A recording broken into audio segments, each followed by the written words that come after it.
சந்தவை செய்கிறதுக்கு அரிசி வந்து 1 மணி நேரத்துக்கு முன்னாடி இட்லி அரிசி ஊற வச்சுருங்க. அதை வந்து இப்போ கிரைண்டரில் போட்டு ஆட்டிடலாம்.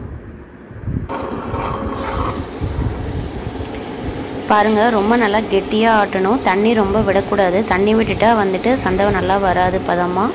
அதனால் வந்து தண்ணி விடாமல் அரிசி ஆட்டுங்க.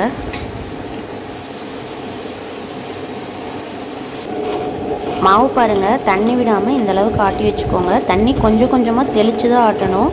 இட்லி காட்டுற மாதிரி ஆட்டிட்டா வந்து சந்தவை நல்லா இருக்காது. இப்போ பாருங்கள், மாவு கரெக்டான பதத்தில் இருக்குது. பார்த்திங்களா எவ்வளோ கெட்டியாக இருக்குன்னு. இவ்வளோ கெட்டியாக இருந்தால் தான் சந்தவை ரொம்ப அப்படியே மல்லிப்பூ மாதிரி மெது மெதுன்னு சூப்பராக நல்லாயிருக்கும் டேஸ்ட்டாக.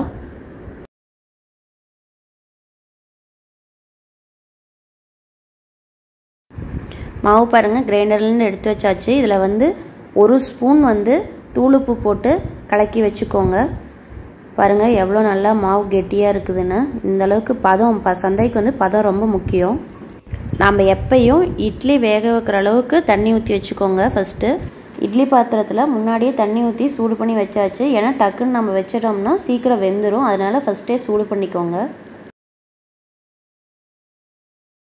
இப்போ வந்து கரண்டியில் மாவு எடுத்து ஊற்ற வேண்டாம். கரண்டியில் எடுத்து ஊற்றிட்டிங்கன்னா டக்குன்னு வராது. அதனால் கையிலேயே எடுத்து இந்த மாதிரி எல்லா குழியிலையுமே வச்சுருங்க.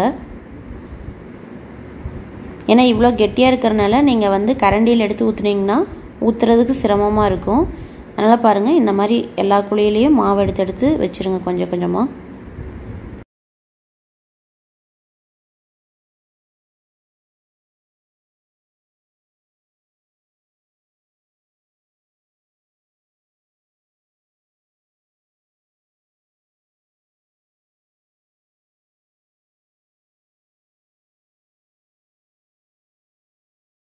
இப்போ பாருங்கள், ஃபுல்லாக ஒரு தட்டம் ஃபுல்லாக வச்சாச்சு. இப்போ அடுத்த தட்டு எடுத்து வச்சிடலாம். அடுத்த தட்டுலேயும் இதே மாதிரி மாவு எடுத்து வச்சுருங்க.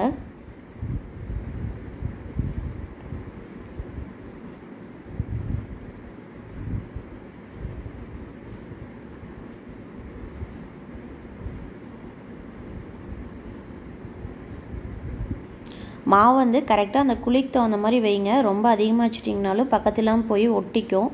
மறுபடியும் நம்ம சந்தவை மறையில் போடுறப்ப வந்து சரி வராது.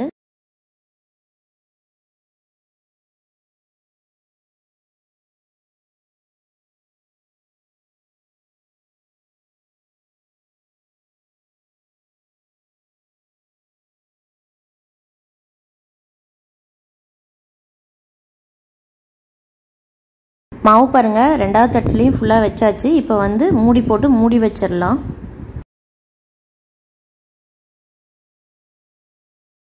பத்து நிமிஷத்துலேருந்து 1/4 மணி நேரம் வரலும் வேகணும்.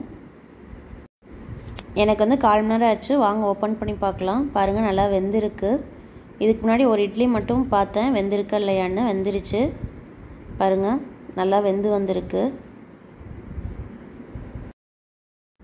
இட்லி எடுத்து இந்த மாதிரி சந்தவை முறையில் வச்சிடலாம். வச்சு நல்லா சுற்ற ஆரம்பிச்சிடலாம். பாருங்கள், அப்படியே கொடி கொடியாக விழுகும். பதம் வந்து கரெக்டாக இருக்கிறனால இப்படி கொடி கொடியாக விழுகுது. இல்லைன்னா வந்து கட்டாய் விழுகும். அப்போ வந்து பதம் சரியில்லைன்னு அர்த்தம். பாருங்கள், கட்டாகாமல் அப்படியே கொடி கொடியாக எவ்வளோ அழகாக விழுகுதுன்னு பாருங்கள்.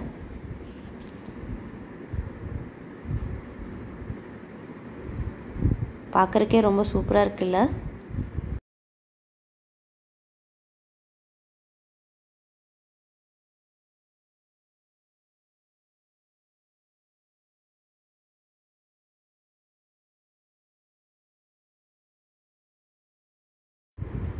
பாருங்கள், நம்மளோட சந்தவை சூப்பராக ரெடி ஆயிடுச்சு. இப்படி பந்தாக ரெடி ஆகிருக்கு பாருங்கள். பாருங்கள், கொஞ்சம் கூட கட்டாகாமல் எவ்வளோ சூப்பராக இருக்குது பாருங்கள். சந்தவைக்கு வந்து ஏற்ற சைடிஷ் வந்து தேங்காய் பால் தான். ரொம்ப சூப்பராக இருக்கும் சந்தவைக்கு. தேங்காய் பால் ஊற்றி சாப்பிட்டு பாருங்கள்.